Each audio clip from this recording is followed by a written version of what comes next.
Sir ఇప్పుడు చూస్తున్నట్టయితే mock polling అంటే ఏంటంటే మీకు తెలిసిందే.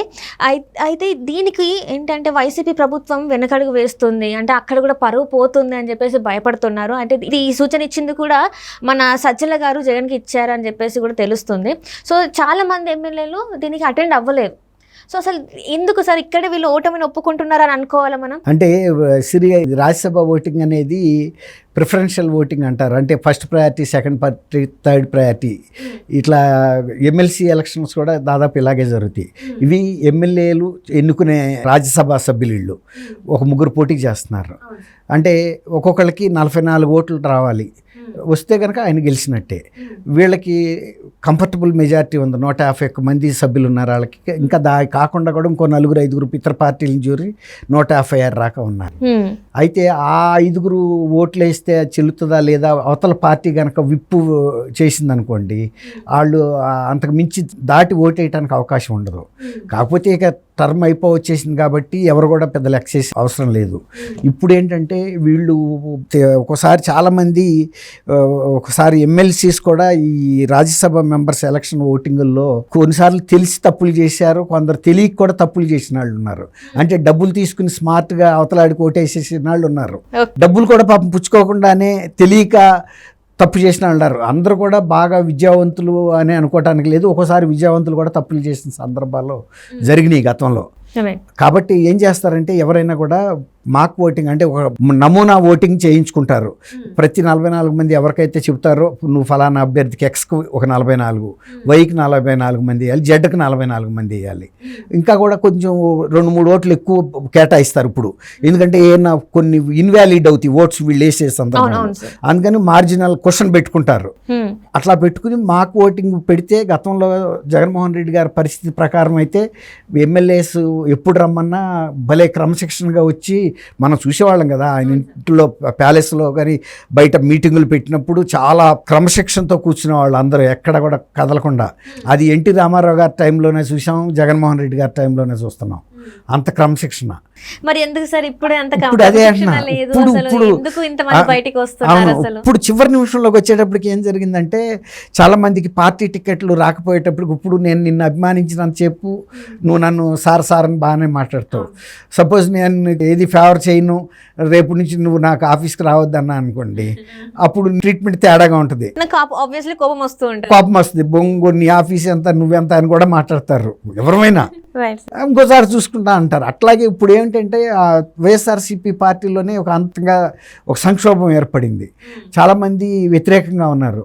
నిన్న మొన్న ఓటాన్ అకౌంట్ 3 రోజులు అసెంబ్లీ పిలిస్తే అసలు బడ్జెట్ సెషన్ ఓటాన్ అకౌంట్ అయినా కూడా ఎక్కువ మంది సభ్యులు అసలు హాజరు కావాలి. అందులో ఇది ఆఖరి సమావేశం కాబట్టి సెంటిమెంటల్గా కూడా మళ్ళీ ఎవరు గెలుస్తారో గెలవరో ఈ అనుభూతి అందరం పంచుకుందాం అన్నట్టుగా వస్తారు.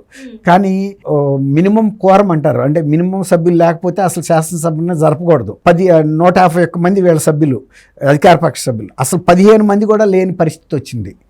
ఆ సందర్భంలో స్పీకర్ గారు దృష్టికి తీసుకెళ్లారు ఎవరో, అయ్యా మినిమం కోరం లేదు, మినిమం ఉండాల్సిన సంఖ్య అని. అంటే ఆయన వాయిదా వేసేసాడు. వాయిదా వేసేస్తే వాళ్ళు ఎక్కడో ఉండరు, ఇక్కడో ఉంటారు, క్యాంటీన్లో కూర్చుంటారు, లేకపోతే లాంజీల్లో వాళ్ళ అనుచరులతో పాటు మాట్లాడుతూ ఉంటారు, లేదు ఇతర పార్టీ ఎమ్మెల్యేలతో ఏదో పిచ్చబాటి మాట్లాడతారు. అప్పుడు అసలు నిజంగా వాయిదా వేశారంటే కొన్ని బిల్లులు ఆమోదించాల్సిన బిల్లులు ఉన్నాయి. అది రాజ్యాంగం దీని ప్రకారం వాటి ఆమోదం ఈ సెషన్లో అయిపోవాలి. అట్లాంటి బిల్లులు కూడా ఆమోదించే అంత శ్రద్ధ కూడా వాళ్ళకి లేదు. ఎందుకంటే జగన్మోహన్ రెడ్డి గారు కూడా అన్యమస్కంగా ఉండి అసెంబ్లీలోకి వచ్చి మనం కూర్చోలేదని చెబుతున్నారు. శాసనసభ ప్రాంగణంలోకి వచ్చినా ఆయనకు ఒక దాంట్లో కార్యాలయం ఉంటుంది, ఒక చిన్నపాటి క్యాంప్ ఆఫీస్ లాగా. ఆయన ఆ రూమ్లోనే కూర్చుని ఎవరో ముఖ్యులతో డిస్కస్ చేస్తున్నారంట. కానీ వీళ్ళు ఎవరు కూడా ఇంట్రెస్ట్ చూపించలా. ఆయన కూడా ఇంట్రెస్ట్ ఎందుకు చూపించలేదంటే అసెంబ్లీలో వీళ్ళ ఫేసెస్ చూడాలంటేనే ఆయనకి కూడా ఇబ్బందికరమైన పరిస్థితిగా ఉంది. ఎక్కువ మంది రావటం లేదు, వచ్చినా సీట్ ఇవ్వటం లేదు అని చెప్పేశాడు కదా. చెప్పేసేటప్పటికి ఎట్టయినా కొంచెం ఇబ్బందికరమైన పరిస్థితి ఉంటుంది కదా. ఆ రకంగా ఆయన కూడా రావటానికి ఇష్టపడక, వీళ్ళు ఆయన ముఖం చూడటానికి ఇష్టపడక కొన్ని ఇట్లాంటి సంఘటనలు జరిగినాయి అని చెప్తున్నారు. అట్లాంటి సంఘటన ఇంకోటి ఏంటంటే ఆఖరి రోజు గ్రూప్ ఫోటో దిగుతారు ముఖ్యమంత్రితో వాళ్ళ శాసనసభ్యులు, మంత్రులు అందరూ, స్పీకరు. కానీ ఆ గ్రూప్ ఫోటోకి శాసనసభ కార్యాలయం వాళ్ళు సెక్రటేరియట్ వాళ్ళు ఆ ఏర్పాట్లు చేసినా కూడా కుర్చీలు అయితే తెప్పించి అసలు 70 మందికి మించి కూడా రావట్లేదంట రెగ్యులర్గా కూడా ఎప్పుడైనా. చాలామంది అసలు ఇంట్రెస్ట్ చూపించలేదు. ఆ 70 మందిలో 35 మంది కూడా రాలేదు, 15 మంది కూడా కోరం లేక వాయిదా పడిందంటేనే అసలు ఆ అసెంబ్లీ నిర్వహణ పట్ల అధికార పక్షానికి ఎంత శ్రద్ధ ఉంది. సభ్యులకి లేదు, మంత్రులకి లేదు. చీఫ్ విప్ ఉంటాడు, కొందరు విప్పులు కూడా ఉంటారు. వీళ్ళ దృష్టి ఎప్పుడు కూడా నంబర్స్ చూసుకుంటూ ఉంటారు. శాసనసభలో మినిమం ఉందా లేదా, లేకపోతే వాయిదా పడుతుంది, మన తీర్మానాలు ఆమోదం పొందవని. అప్పటికప్పుడు వాళ్ళు మళ్ళీ అందరినీ పిలిపించుకుని ఫోన్లు చేసి లేకపోతే క్యాంటీన్కి పంపించి అటెండర్లని అట్లా చేయాల్సిన పరిస్థితి వచ్చింది. అంటే ఎందుకు సార్ ఇప్పుడు అదే నేను చెప్తుంది. ఇప్పుడు ఎందుకు అట్లాంటి పరిస్థితి వస్తుందంటే, ఇప్పుడు చివరిలో ఇక అసెంబ్లీ దిగిపోతున్న టైంలో ముఖ్యమంత్రి గురించి కానీ ఇంకొకళ్ళ గురించి కానీ వాళ్ళు కేర్ చేయాల్సిన అవసరం ఉంది. మంత్రుల గురించి కానీ వాళ్ళ రాజకీయ జీవితమే ఇవాళ సెషన్తో ముగిసిపోతుంది.